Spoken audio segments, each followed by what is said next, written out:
Hello folks, I know what you're thinking, the hat. Would you believe in our house, opinion is divided on this hat. I tend to think it makes me look like a sort of rugged Indiana Jones adventurer type, whereas my kids reliably inform me that it makes me look like a pillock. What do you think? Pop a comment below.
Well, this is very relaxing.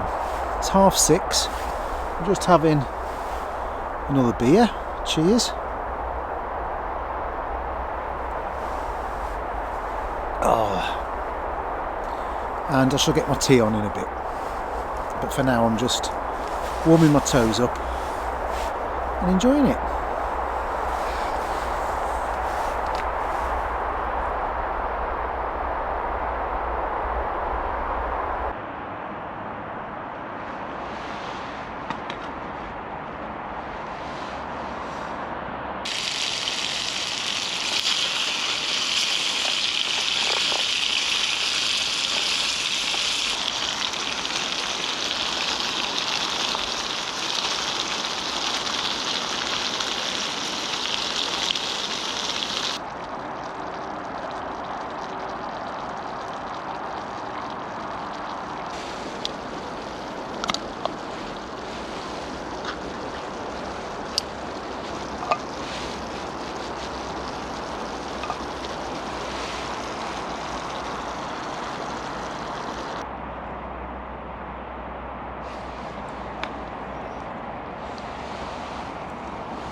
Morning. Who needs Starbucks, eh? Cheers.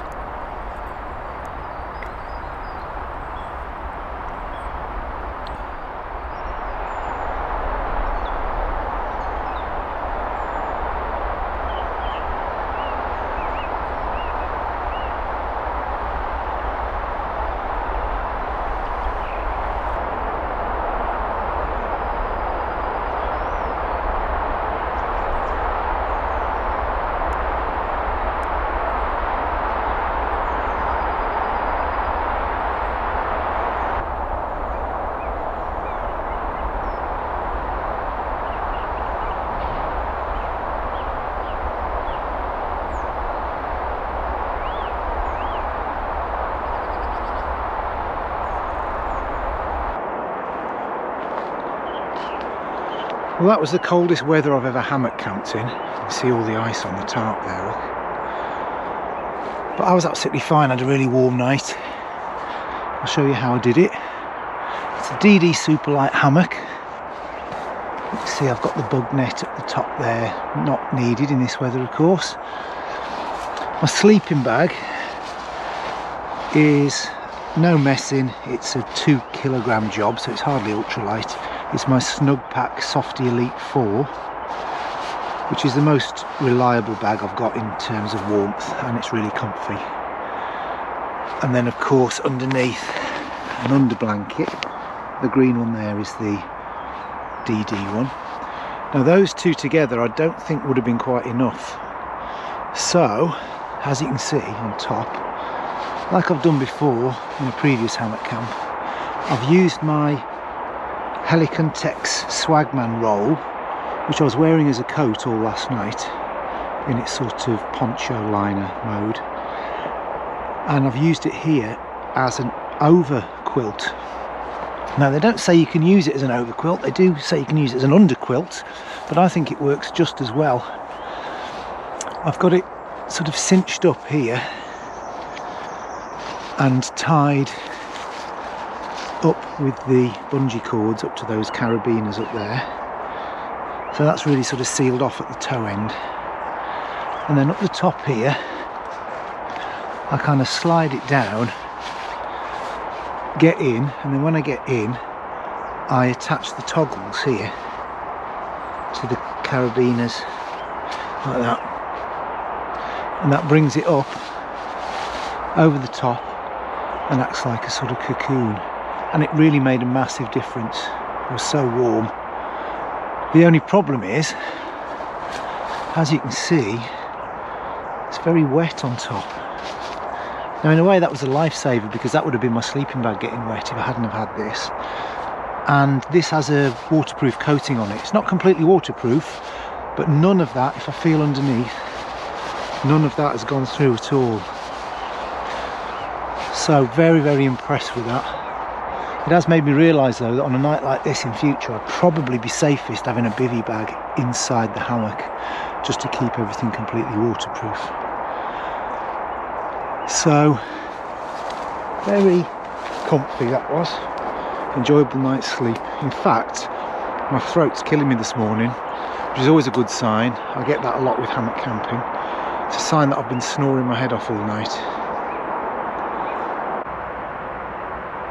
All my cooking was done on the BCB Crusader cook set, which I've got a bit of a love-hate relationship with. I love the design of it, the way it all nests together, the bottle included, which has a litre of water in it, so that's all great. But the workmanship leaves a lot to be desired. The pouch that it came in has got molly webbing on it. I've had 2 of them and they both ripped first time I used them. They're not strong enough at all. And then this is my second replacement cooker, because this sort of handle hinge here completely snapped off the last one. Didn't drop it or anything like that, it just came off as I was using it. And then the least said about these plastic lids the better. That's about my 3rd one, I think. They melt quite easily. Definitely if you put it on a fire it melts, but even when you just use it with a trangia as I was doing, if you've got it on full flame it still warps and buckles and stuff. So I wish they'd sort it out. People tell me that they've got sets that work absolutely fine, they've had no problems with. I don't know whether the quality control has gone downhill in recent years. They're supposed to be military grade, these. There's absolutely no way. If I was a squaddy and this was failing on me like that, I wouldn't be happy.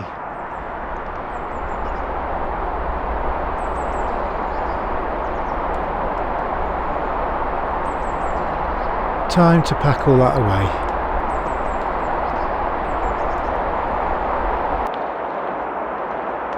Well, as soon as the sun came up, it sounded like it started raining. It's actually just the frost on the top of the tree starting to melt and drip down onto the tarp.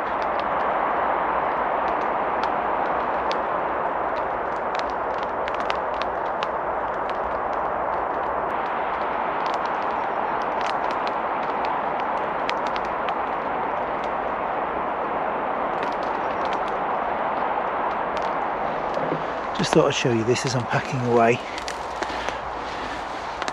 That monster there is the sleeping bag. That's the under blanket in the middle. And then this here is the super light hammock. It's just in that half of one of these DD Bishop bags. So it opens on that end, and then hopefully the tarp's going to go in that top half. It does normally, no problem, but with the ice I'm not so sure. But that's the advantage of the super light as much as anything. It's the space. It takes up a fraction of the space that the frontline hammock and standard tarp do.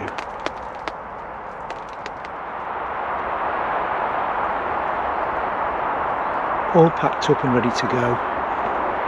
As ever, leave no trace.